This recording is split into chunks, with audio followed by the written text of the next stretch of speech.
As we creep closer and closer to the 2018 midterms, now just 47 days away, the political storm surrounding Supreme Court nominee Brett Kavanaugh is certainly increasing. Republican senators and the president are urging Professor Christine Blasey Ford to attend Monday's hearing as they try to push through their nominee. But that move could come at a big political cost for the GOP in the crucial upcoming midterm elections. So guess who's here? MSNBC national political correspondent, the man who knows elections best, our friend Steve Kornacki. I do have to ask you, like with 47 days out, do you start like every night sleeping a little bit less to train yourself for like straight up all-nighters? Yeah, well, we had a few this year with these special elections, so that was good you practice. Stretch out, right there. leaning into it, like start game making sure time my counting, computational math skills are pretty good.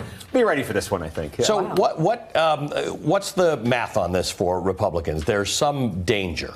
Yeah, and so we're going to, first of all, we'll tease what's coming on this network later today. We're going to have an NBC poll out, I think, later today that's going to look into this and give us a readout on how folks are reacting, because we don't know yet. We've seen, obviously all of the controversy the last few days. What we knew heading into this, when these developments emerged, when these accusations emerged, this was the most polarizing, when you looked at the polls, the most polarizing Supreme Court nomination we'd seen, going all the way back to Robert Bork in '87. Bork, right, the last one to actually lose a confirmation vote. It was basically dead even is what we were looking at. So the question is, have all these accusations scrambled that? I remember that. Steve Kornacki is like truly Encyclopedia Brown. I love when he was like, you remember Bork, Stephanie? And I'm like, yeah. Some say it's a verb to bork someone, to defeat the Supreme Court. Totally. You don't want to get borked.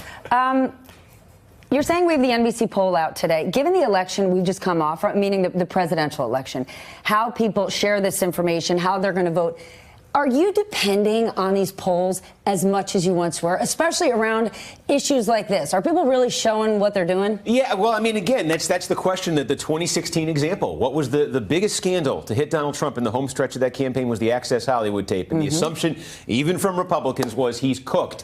And then... Okay, that's what I wanted you to get to. The assumption was he's cooked. Right. But a large part of the president's base were Christian conservatives who were holding their nose after the Access Hollywood tape because they said it is all about the judges. We want to fill that Supreme Court justice seat, one, maybe even two. This is the holy grail for the president. More than tax cuts, more than cultural issues. His base that truly stays with him are the ones who are there for the Supreme Court justice seat.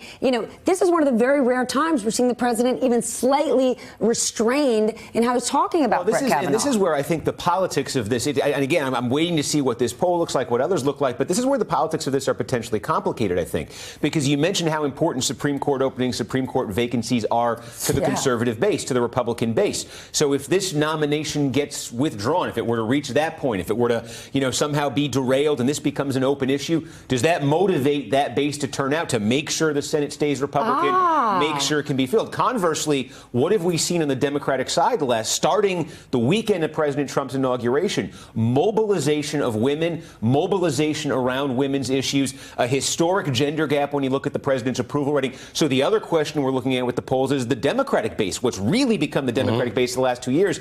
Does this motivate them more? So it is a question of how each side's going to kind of respond to this. Isn't that fascinating? If he doesn't get confirmed, does that turn out the vote for Republicans? I was thinking, are they going to be disappointed in the president? It doubles down their need to get their people elected. All right, Steve, good to see you. You guys we'll look forward to that port. Your Wheaties, brother. Poll. Midterm season. Steve Kornacki. Hey, MSNBC fans, thanks for checking out our YouTube channel. Subscribe by clicking on that button down there and click on any of the videos here to watch the latest interviews and highlights. You can get more MSNBC for free every day with our newsletters. Just visit msnbc.com/newsletters to sign up now.